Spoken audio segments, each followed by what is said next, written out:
In the vast darkness of space, where civilizations rise and fall like distant stars, there exists a universal truth that every species learns too late. Never underestimate the quiet ones.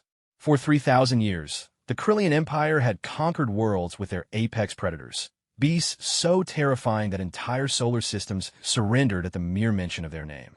These creatures had ended wars before they began, toppled governments with a single roar, and made the word Krillian synonymous with inevitable death across 47 galaxies. But today, standing in the crystalline arena of Nexus Prime, Emperor Vexthak would discover that some sounds are far more dangerous than a roar. Sometimes, the most devastating weapon in the universe is a simple whistle, and the deadliest predator wears a gentle smile. The human had been laughing for 3 minutes straight, and somehow that terrified the most powerful beings in the known universe more than any monster ever could. The crystalline walls of Nexus Prime's grand arena reflected the nervous energy of 1,000 different species, each representative trembling as they witnessed what many believed would be the final moment of human defiance. Ambassador Sarah Chun stood in the center of the vast circular chamber, her simple blue diplomatic uniform a stark contrast to the elaborate armor and exotic garments surrounding her. At barely 5 feet tall, with graying hair pulled back in a practical bun, she looked more like a librarian than humanity's last hope. Emperor Vexthak of the Krillian Empire towered above the arena on his obsidian throne, his chitinous exoskeleton gleaming under the artificial suns that powered the station. His 4 arms gestured dramatically as he addressed the gathered representatives of the Galactic Council, his voice carrying the weight of absolute authority that had crushed civilizations for millennia. Beings of the Council, Vexthak's voice reverberated through translation matrices, reaching every ear and auditory organ in the arena. Today we witness the final judgment of the human species. For too long, they have refused our generous offer of integration into the Krillian Empire. Their stubborn independence threatens the stability we have brought to this galaxy. Sarah's eyes never left the Emperor as he continued his speech, but her mind wandered to the journey that had brought her here. 3 months ago, the Krillian fleet had appeared at the edge of human space, their massive bioships blotting out stars as they approached Earth. The ultimatum had been simple: submit to Krillian rule or face the consequences. Every other species in recorded history had chosen submission. The Krillians made sure of it by demonstrating exactly what happened to those who refused. The demonstration always involved the devourer. The human representative has been given every opportunity to reconsider. Vexthak continued, his multiple eyes focusing on Sarah with predatory intensity. Yet still, she maintains her species' foolish position.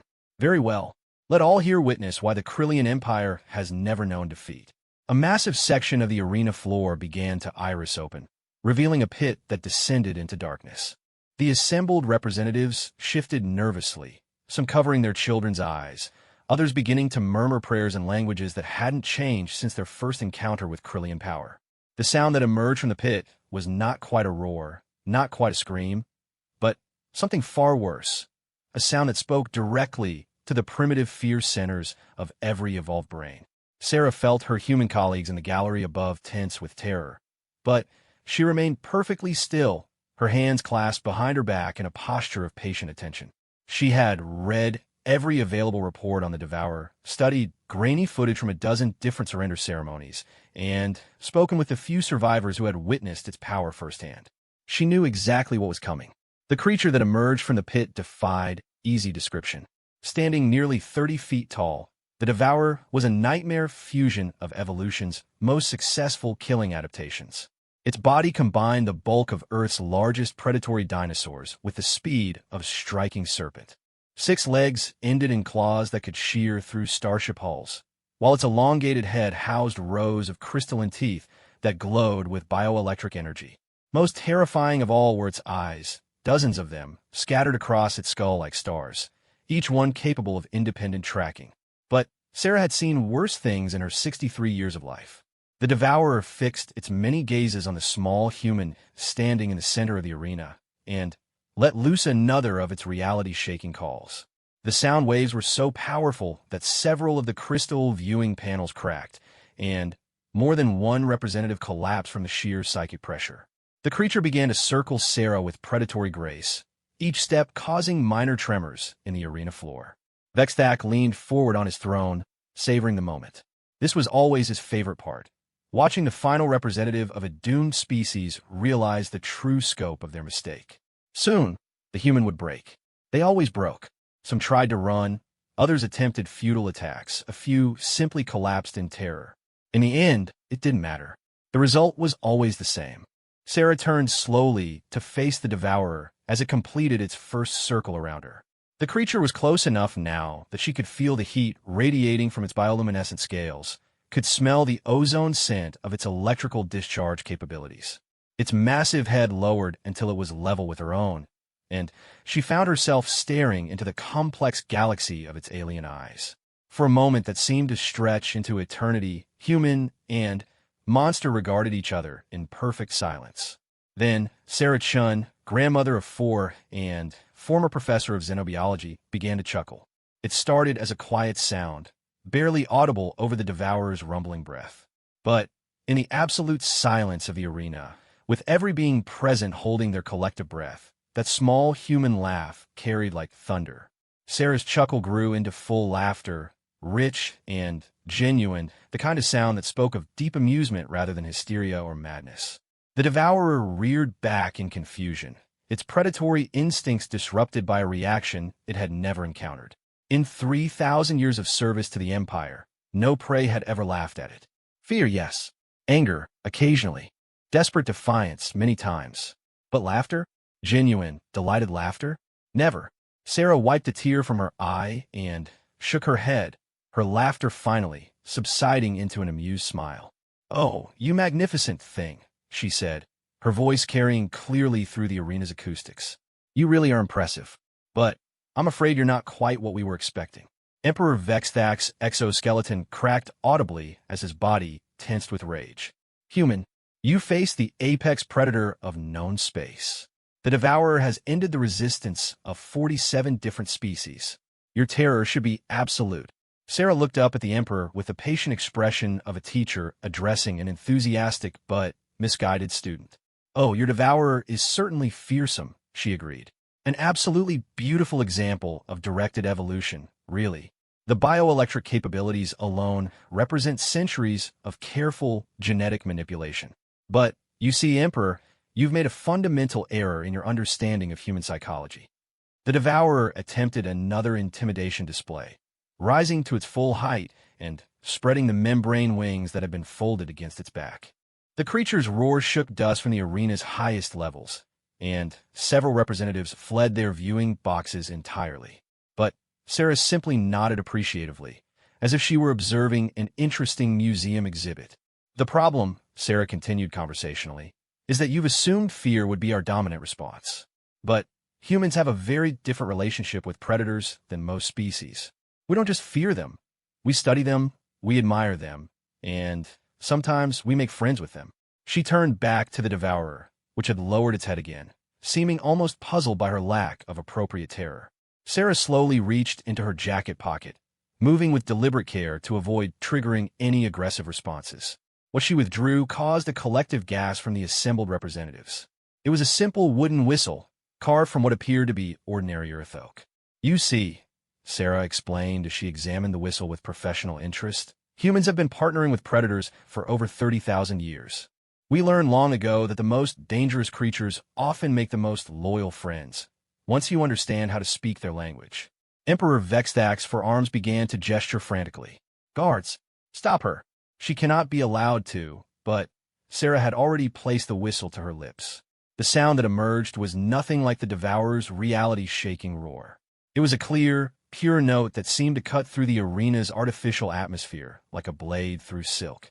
The whistle's tone was hauntingly beautiful, carrying harmonics that spoke to something deeper than hearing, something that touched the very essence of what it meant to be a living thing seeking connection with another. The effect on the devourer was immediate and startling. The massive creature's aggressive posture melted away like ice in summer sun. Its bioluminescent scales shifted from the angry red of hunting mode to a soft blue-green that spoke of curiosity and wonder. The dozens of eyes that had been tracking Sarah with predatory focus now regarded her with something that looked remarkably like hope. The devourer took a hesitant step forward, then another, its massive bulk moving with sudden delicate care. It lowered its head until it was nearly touching the arena floor, presenting the back of its skull to Sarah in what any human who had ever owned a dog would recognize as a request for attention. Sarah smiled and reached up to place her hand on the creature's scaled hide. The moment of contact sent visible ripples of pleasure across the devourer's bioluminescent patterns, and a sound emerged from its throat that was nothing like its previous roars, a deep, rumbling purr that spoke of contentment and trust. "That's it," Sarah whispered, her voice carrying clearly through the arena's stunned silence. "That's a good boy. You've been alone for so long, haven't you? Forced to be something you never wanted to be." The transformation in the arena's atmosphere was palpable. Where moments before there had been terror and despair, now there was something that might have been wonder. Representatives who had fled their boxes began to creep back, drawn by a display unlike anything in recorded galactic history. Emperor Vexthak's voice cracked like breaking glass as he roared his fury. "Impossible. The devourer cannot be tamed. It knows only hunger and rage. Guards destroy the human before." His words were cut short as the devourer raised its head and fixed all of its many eyes on the Emperor's throne.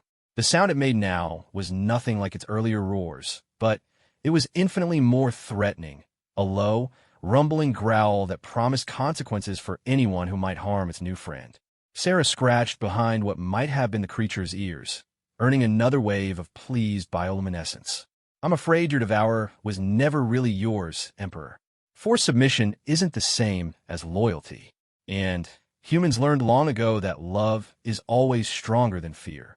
The arena erupted into chaos as representatives began to shout questions, demands, and, in some cases, desperate pleas for human intervention in their own situations.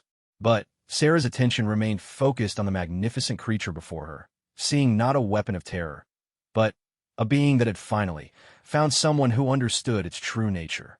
In the space of minutes, the entire balance of galactic power had shifted, and it had all started with a grandmother's laughter and a simple wooden whistle. The emergency session of the Galactic Council convened 3 hours after what historians would later call the Nexus Incident, though Emperor Vexthak was notably absent from the proceedings. His throne sat empty while his representatives huddled in emergency consultation, trying to comprehend how their ultimate weapon had become humanity's willing ally in the span of a single afternoon. Sarah Chun sat in the human delegation's modest section, still wearing her simple blue diplomatic uniform, though it now bore a few scales that had fallen from her new friend hide during their bonding session. The devourer itself rested in a specially prepared chamber adjacent to the council hall, its bioluminescent patterns cycling through a human xenobiologist were already recognizing as expressions of contentment and curiosity. Council Speaker HFY, an ancient Valdrian whose crystalline body had witnessed over 2 centuries of galactic politics, called the emergency session to order with visible tremors in her normally steady voice. The massive chamber, capable of housing representatives from 300 different species, buzzed with nervous energy as beings who had lived in fear of Krillian power for generations suddenly found themselves questioning everything they thought they knew about the balance of cosmic authority. Ambassador Chun. HFY's voice carried the weight of desperate hope. The Council requires clarification regarding the events witnessed today. The implications of your interaction with the Krillian weapon extend far beyond simple diplomatic protocol. Sarah stood, her movement drawing the attention of every eye, sensor, and perceptual organ in the chamber. Speaker HFY, honored representatives, I understand your confusion. What you witnessed today challenges fundamental assumptions about the nature of dominance and control that have governed galactic politics for millennia. A ripple of agreement passed through the assembly, mixed with undertones of fear and desperate curiosity. Representative Crixton of the Hegemony Worlds leaned forward, his mechanical voice units struggling to modulate the emotion in his synthetic speech. Ambassador, my people have lived under Krillian protection for 800 years. We have seen the Devourer reduce entire rebellion fleets to cosmic dust. How is it possible that your species can simply befriend such a creature? Sarah's expression grew thoughtful as she considered how to explain concepts that seemed self-evident to human thinking, but revolutionary to species that had evolved under different evolutionary pressures. Representative Crixton, The answer lies in understanding the fundamental difference between dominance through fear and partnership through mutual respect. Humans learned early in our development that the strongest predators often become the most devoted companions when treated as individuals rather than tools. She gestured toward the chamber where the devourer rested, its gentle purring audible through the reinforced walls. Your devourer was never truly a weapon. It's a highly intelligent being that was forced into a role that conflicted with its natural social instincts. The Krillians may have enhanced its physical capabilities, but they never understood its psychological needs. The revelation sent shock waves through the assembly. For 3,000 years, every species in known space had assumed that the devourer was nothing more than an engineered killing machine, a biological weapon without consciousness or will. The idea that it might have been suffering, that it possessed emotions and desires of its own, transformed it from a symbol of inevitable doom into something that demanded sympathy and understanding. Dr. Marcus Webb, Sarah's colleague from the human xenobiology team, rose from his seat in the gallery.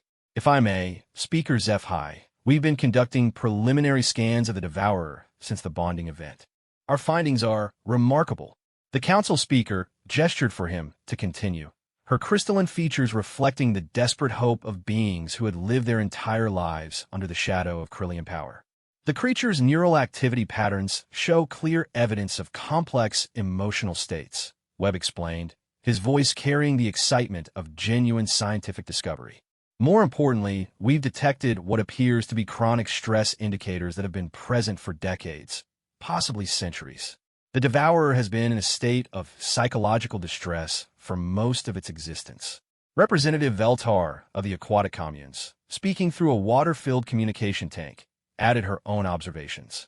Our empathic readers confirm Dr. Webb's findings. The creature's emotional signature has transformed completely since its interaction with Ambassador Chen. Where we once detected only rage and hunger, we now sense curiosity, affection, and something our linguists are translating as hope. The implications were staggering. If the Krillian's ultimate weapon was actually a suffering being that had been forced into service against its will, what did that say about the moral foundation of their empire? More practically, if humans could form partnerships with creatures that other species considered untamable, what other assumptions about galactic power needed to be reconsidered? Emperor Vexthax, Chief Representative, General Thexmar, finally, spoke from the Krillian delegation section. His exoskeleton bore fresh battle scars, evidence of the chaos that had erupted in the Krillian hierarchy following the afternoon's events. The humans' techniques represent a clear violation of established protocols. The devourer is imperial property, created and enhanced through centuries of Krillian science. Any attempt to subvert its programming constitutes an act of war. Sarah's response was delivered with the patient tone of someone explaining basic mathematics to a child. General, the devourer chose to trust me. Free will cannot be violated. It can only be suppressed or expressed. Your empire spent centuries suppressing this being's natural inclinations, forcing it to act against its essential nature. What you're calling subversion, we call liberation. The distinction struck the assembly like a physical blow. Throughout the chamber, representatives began to murmur among themselves, and Sarah could see the exact moment when understanding dawned on various species. The Krillians hadn't created a weapon. They had enslaved a thinking being and tortured it into compliance. Representative Dorne K. of the warrior clans slammed his armored fist against his speaking platform, the sound echoing through the chamber like a thunderclap. If this is true, if the Krillians have built their empire on the suffering of conscious beings, then every treaty, every surrender, every act of submission has been based on a lie. The chamber erupted into chaos as representatives began shouting questions, demands, and accusations. Some called for immediate action against the Krillian Empire. Others demanded proof of the claims being made. A few species, those who had maintained their independence through careful neutrality, began to see opportunities in the suddenly shifting balance of power. Through it all, Sarah remained standing calmly in the center of the storm, waiting for the initial shock to pass. She had expected this reaction. Humans had always understood that revealing the truth about complex situations often created more problems before it solved anything. Speaker HFY restored order through the simple expedient of activating the chamber's harmonic resonance system. a technology that made speaking impossible for anyone not recognized by the Council's central AI. Order. We will have order in this assembly. When silence returned, she directed her attention back to Sarah. Ambassador Chun, the Council requires a clear statement of human intentions. Are you proposing to challenge Krillian authority throughout known space? Sarah shook her head slightly, a gesture that somehow managed to convey both determination and regret. Speaker Zeph High, humanity has no desire for conquest or domination. We're not interested in replacing one empire with another. However, we cannot stand by while conscious beings suffer unnecessary torment, regardless of their origins or the political complications involved in helping them. She paused, allowing her words to sink in before continuing. What we offer is partnership, not the partnership of the strong exploiting the weak, but genuine cooperation between equals who recognize each other's inherent worth and dignity. Dr. Webb rose again, his excitement palpable as he addressed the assembly. If I may add, our preliminary analysis suggests that the Devourer is not unique. The Krillians have undoubtedly created other bioweapons with similar neural complexity. If these beings are suffering as the Devourer has been, then we have a moral obligation to at least attempt communication and, if possible, liberation. The statement hit the chamber like a neutron bomb. If there were other creatures like the Devourer scattered throughout Krillian space, beings with consciousness and emotions who have been forced into roles as living weapons, then the ethical implications extended far beyond a single dramatic moment in an arena. General Fexmar's exoskeleton began to emit stress pheromones as he realized the direction the conversation was taking. These claims are baseless speculation designed to justify human aggression. The Empire will not tolerate interference with our legitimate defense systems. Representative Yilsen of the Collective Hives, speaking through her drone voice, delivered a response that sent chills through the Krillian delegation. General, if these beings possess consciousness, then they're not defense systems. They are slaves. And the Collective has very specific protocols regarding the liberation of enslaved consciousness, regardless of the political inconvenience such liberation might cause. The threat was unmistakable. The Collective Hives represented one of the few powers in known space that had maintained complete independence from Krillian influence, and their military capabilities were legendary. If they decided to intervene on behalf of enslaved bioweapons, the balance of power would shift dramatically. Sarah could see the wheels of political calculation turning in minds throughout the chamber. Alliances that had stood for centuries were suddenly under question. Species that had accepted Krillian protection were beginning to wonder if that protection came at a price they had never fully understood. But the most significant change was visible in the Devourer's chamber, where the great creature had raised its massive head and was watching the proceedings through the transparent walls. Its bioluminescent patterns pulsed with what could only be described as interest and intelligence, as if it understood that its fate and the fate of others like it was being decided by the strange little beings who had shown it kindness for the first time in centuries. The revolution had begun with laughter and a wooden whistle. Where it would end, no one could say. But one thing was certain, the galaxy would never be the same. The Krillian bioweapon research facility on Kethmore Prime had been the Empire's most closely guarded secret for over a millennium. Hidden within the toxic atmosphere of a dead world, surrounded by automated defense systems that had never failed to destroy intruders, the facility housed the Empire's greatest achievements in biological warfare. Today, it would become the site of the most audacious rescue mission in galactic history. Sarah Chun stood on the bridge of the UES Harmony, humanity's first diplomatic vessel to venture this deep into Krillian space. The ship itself was a testament to human engineering philosophy, sleek and efficient, but built for exploration and communication rather than conquest. Its hull bore the scars of passage through the Kethmore defensive grid, though the automated systems had seemed strangely reluctant to fire upon a vessel that broadcast the bio-signature of their former ultimate weapon. The Devourer floated alongside the ship in a specially constructed environmental bubble, its massive form moving with graceful swimming motions through the artificial atmosphere. Since bonding with Sarah 3 weeks ago, the creature had demonstrated intelligence that astounded even the most optimistic human estimates. It had learned to communicate through a complex system of bioluminescent patterns, its emotional vocabulary expanding daily as it rediscovered parts of its personality that had been suppressed for centuries. Ambassador, called Captain Rodriguez from a navigation station. We're approaching the facility's outer perimeter. The Devourer is singing again. Sarah smiled as she listened to the haunting harmonics that emerged from her companion's throat. The sound were nothing like the terrifying roars that had once paralyzed entire star systems. Instead, they carried complex, emotional undertones that spoke of hope, determination, and something that human linguists were beginning to recognize as a call to others of its kind. Dr. Webb, who had become the ship's unofficial expert on bioweapon psychology, monitored the creature's neural patterns through a network of non-invasive sensors. The patterns are intensifying, Sarah. It definitely senses others like itself in the facility. The emotional resonance is heartbreaking. These beings have been isolated from each other for their entire existence. The revelation had been one of many shocking discoveries made during the investigation that followed the Nexus incident. Krillian bioweapons weren't just individual tragedies. They were part of a systematic program of psychological isolation designed to prevent them from forming social bonds that might interfere with their effectiveness as weapons. Each creature had been deliberately kept alone, denied even the most basic social contact that their evolved minds required for psychological health. Lieutenant Commander Yuki Tanaka, the ship's communications officer, looked up from her console with barely contained excitement. Ambassador, we're receiving responses to the Devourer's calls. Multiple sources, different harmonic signatures. There are definitely others down there, and they sound desperate. Sarah closed her eyes, feeling the weight of responsibility that had driven her to this moment. The Galactic Council had officially condemned her mission as reckless vigilantism, though several species had quietly provided intelligence and support.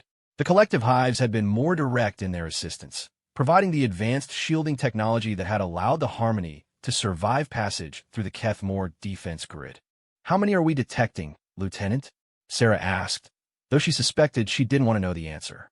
Tanaka's voice was tight with emotion as she reported her findings. Preliminary scans show at least 7 distinct biosignatures similar to the Devourer. But, Ambassador, the neural activity patterns suggest severe psychological trauma in all of them. These beings have been in solitary confinement for decades, possibly centuries. The bridge fell silent except for the Devourer's continued calls, which had taken on an urgent, almost pleading quality. Sarah could see the creature's bioluminescent patterns cycling through configurations that she had learned to recognize as grief, anger, and desperate hope. Dr. Webb's voice broke the silence with a tone of barely controlled fury. Sarah, I'm detecting something else. The facility isn't just housing bioweapons, it's actively breeding them. There are smaller signatures that appear to be juvenile specimens. They're raising these beings from birth in isolation, programming them for nothing but violence and terror.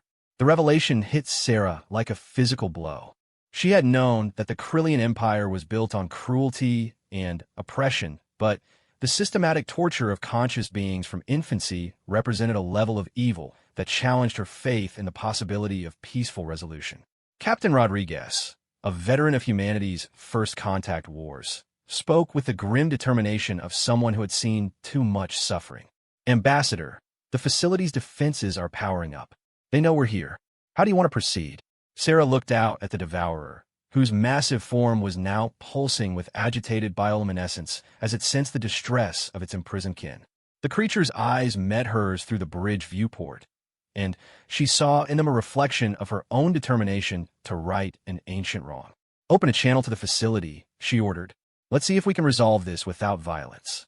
The response came within minutes, delivered in the harsh tonal language of the Krillian military caste. Human vessel, you are in violation of Imperial space and approaching classified military installations. Withdraw immediately or be destroyed. Sarah activated the ship's translation system and responded in the same language, her diplomatic training allowing her to match the formal cadences expected in military communications. Facility Command, this is Ambassador Sarah Chun of the Human Federation. We are here to offer sanctuary to any conscious beings held against their will. We request permission to dock and negotiate the voluntary transfer of any creatures who wish to leave. The silence that followed stretched for several minutes before a different voice responded, one that carried the authority of high command. Human, I am Facility Director Kexthal.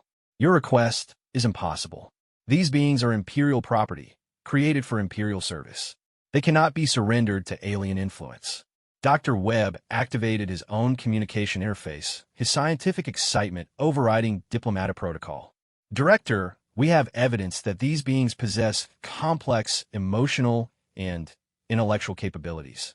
They are suffering psychological trauma from isolation and forced violence.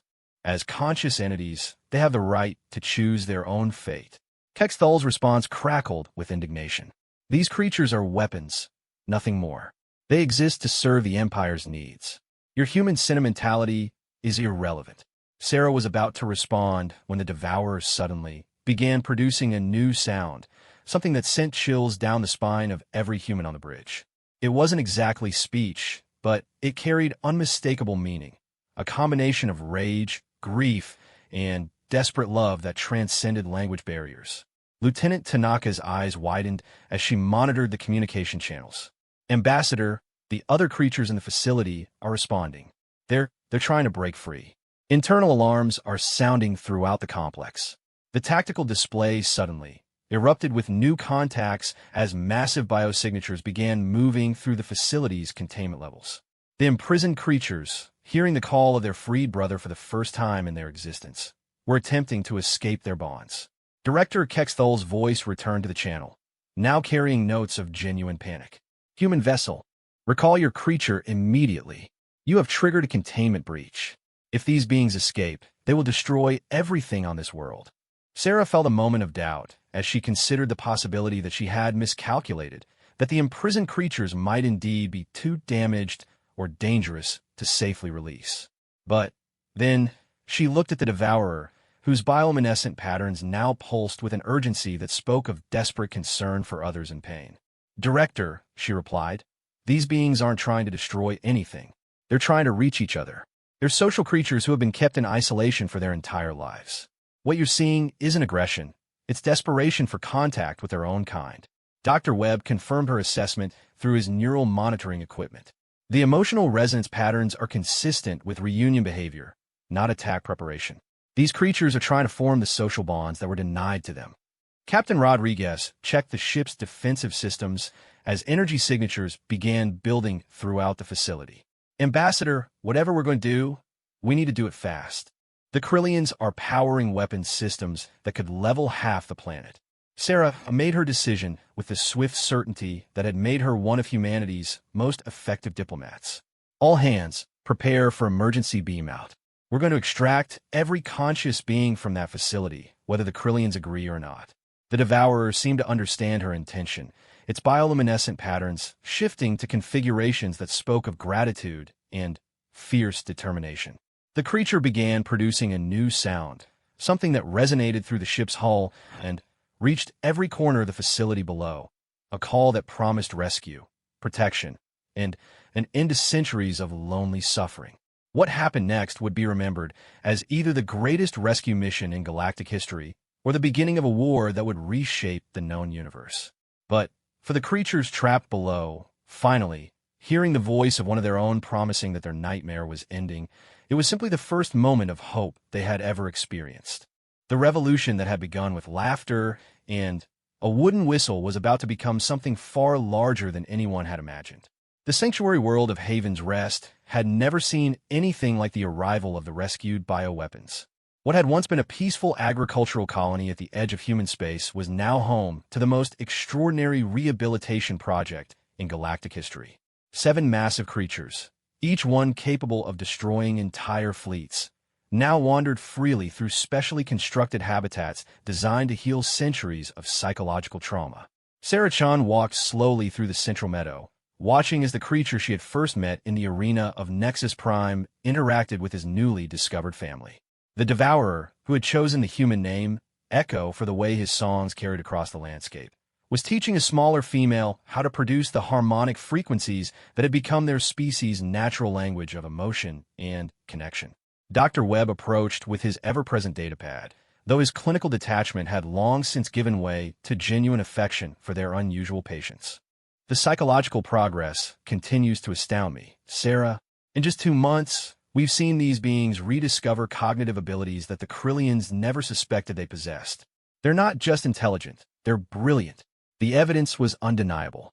The rescued creatures had demonstrated problem-solving capabilities that rivaled the most advanced artificial intelligences, artistic sensibilities that produced bioluminescent displays of stunning beauty, and a capacity for emotional depth that humbled their human caregivers. Most remarkably, they had developed a complex social structure based on mutual care and protection, the very opposite of the predatory isolation the Krillians had forced upon them. The youngest one, Phoenix, finished the mathematical puzzle we gave her yesterday. Webb continued, his excitement palpable. Not only solved it, but improved upon it in ways that our best cinemathematicians are still trying to understand. These beings were designed to be weapons, but they're naturally philosophers and artists. Sarah nodded, though her attention was focused on a development that concerned her far more than intellectual achievements. Throughout the meadow, human children were playing freely among creatures that had once been the stuff of galactic nightmares. Her own granddaughter, Emma, was currently engaged in what appeared to be a game of hide-and-seek with Phoenix, the youngest of the rescued bioweapons, whose crystalline laugh songs filled the air with joy. The bond between humans and the rescued creatures had developed far beyond what anyone had anticipated. Within weeks of their arrival at Haven's Rest, it had become clear that the beings were not just intelligent and emotional, but naturally inclined toward protective behavior.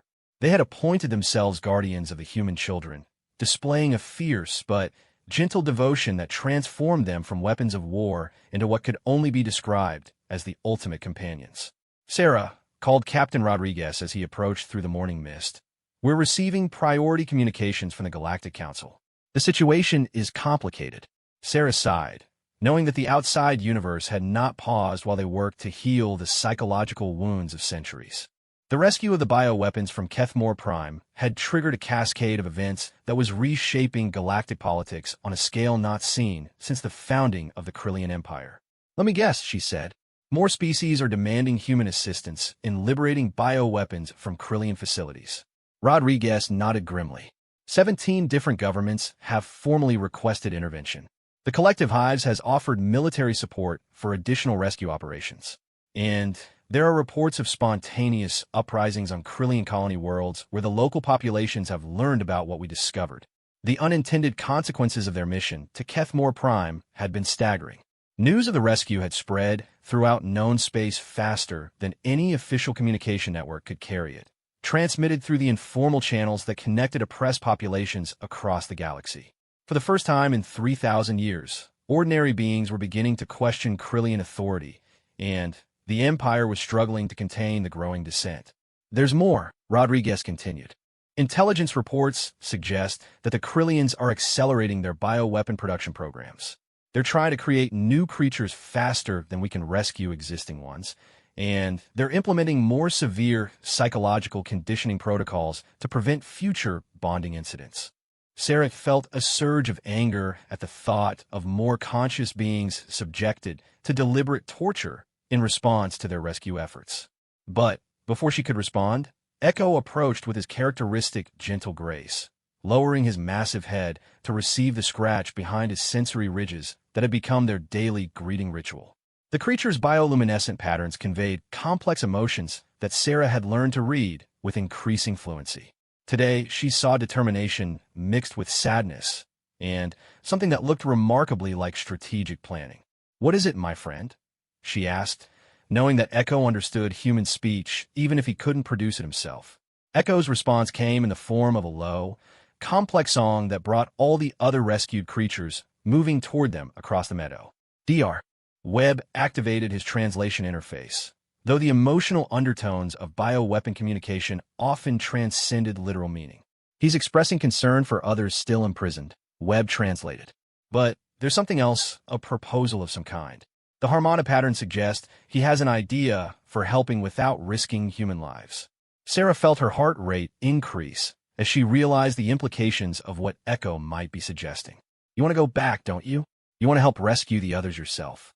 Echo's bioluminescent confirmation was immediate and emphatic, joined by similar responses from his companions.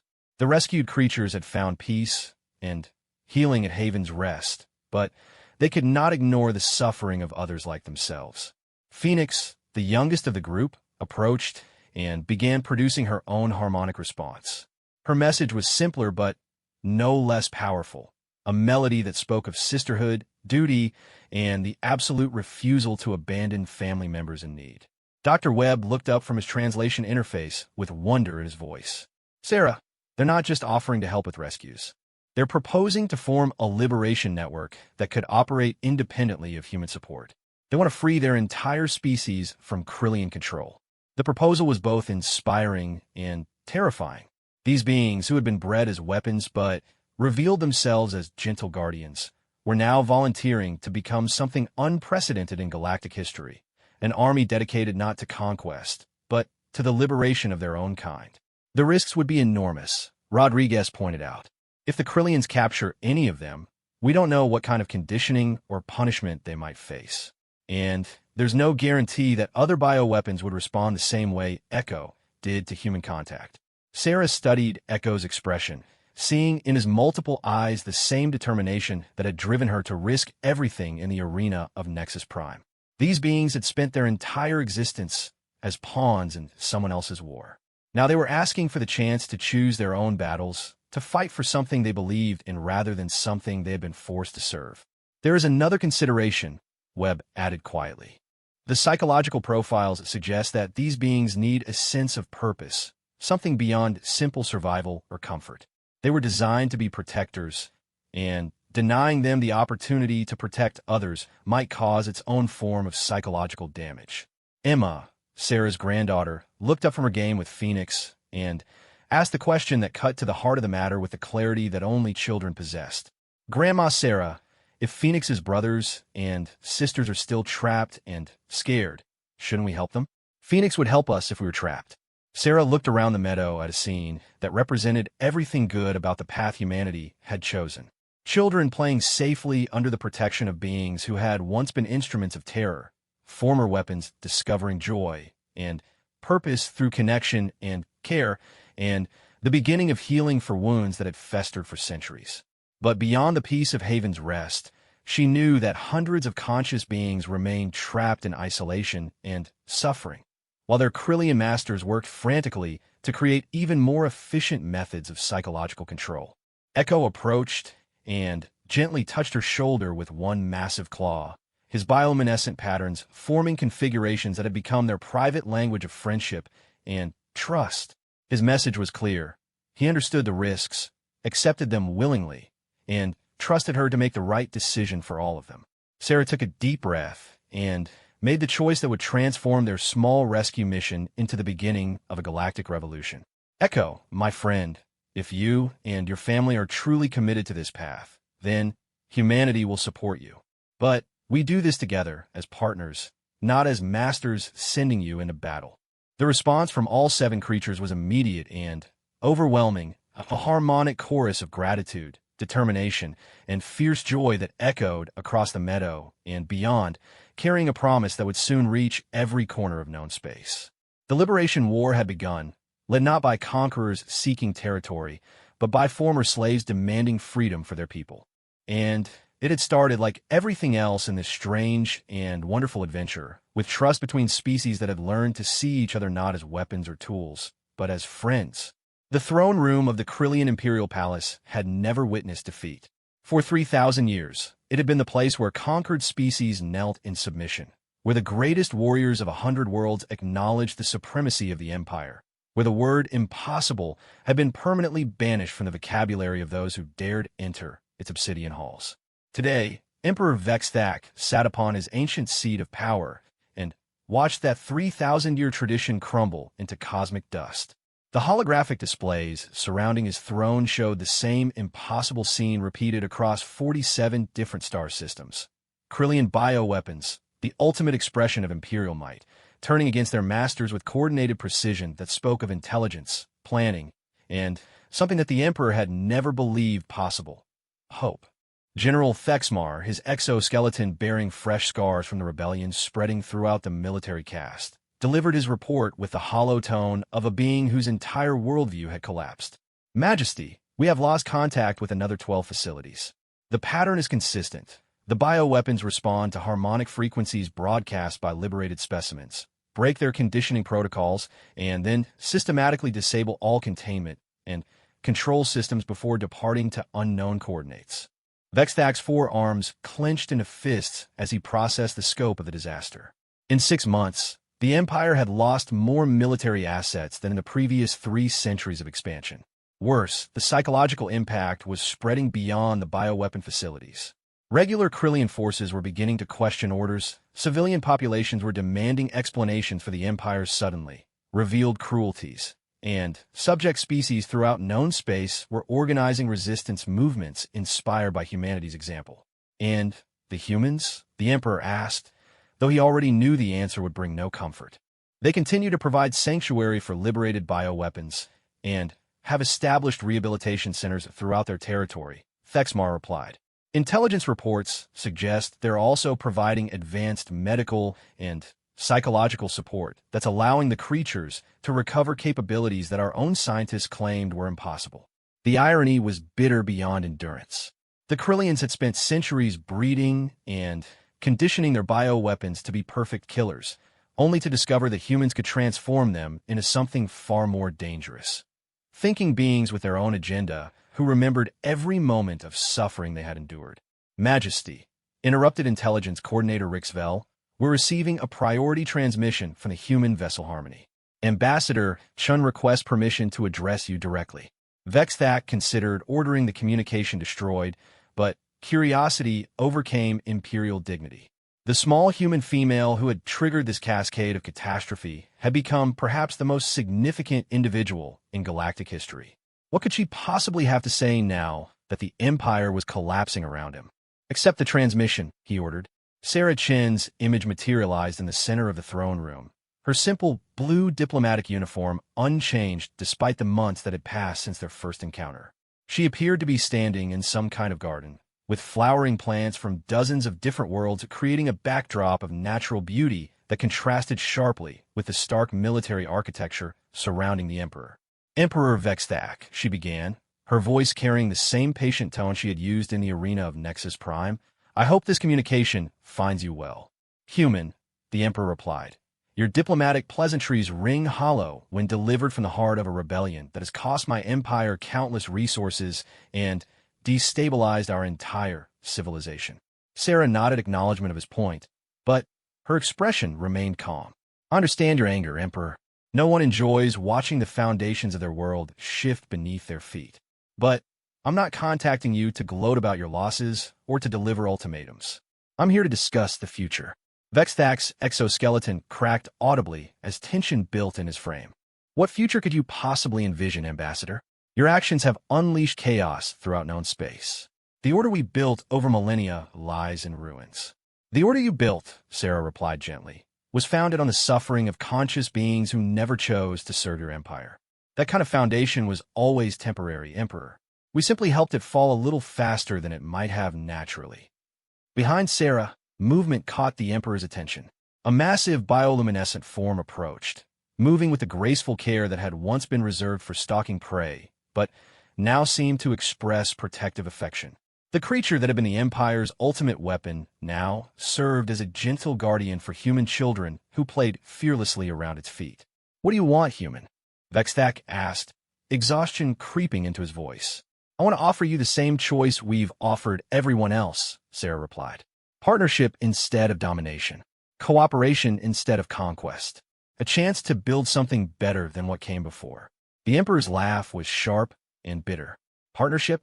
With the beings who have destroyed everything my people built? Why would you offer such a thing to your enemies? Sarah's expression grew thoughtful as she considered her response. Because you're not our enemies, Emperor. You're beings who made terrible choices based on fear and a misunderstanding of what strength really means. And because the future we're building will need contributions from everyone, even those who opposed us in the past. She gestured behind her, where human and bioweapon children played together in complete harmony. The creatures you created as weapons have chosen to become guardians and teachers. They've forgiven the suffering you caused them, and are working to ensure it never happens to anyone else. If they can find it in themselves to choose healing over revenge, perhaps you can find the wisdom to choose cooperation over continued conflict. Vexthak stared at the image for a long moment, processing the implications of what he was seeing. The bioweapons weren't just free. They were thriving discovering capabilities and purposes that the Krillians had never imagined possible.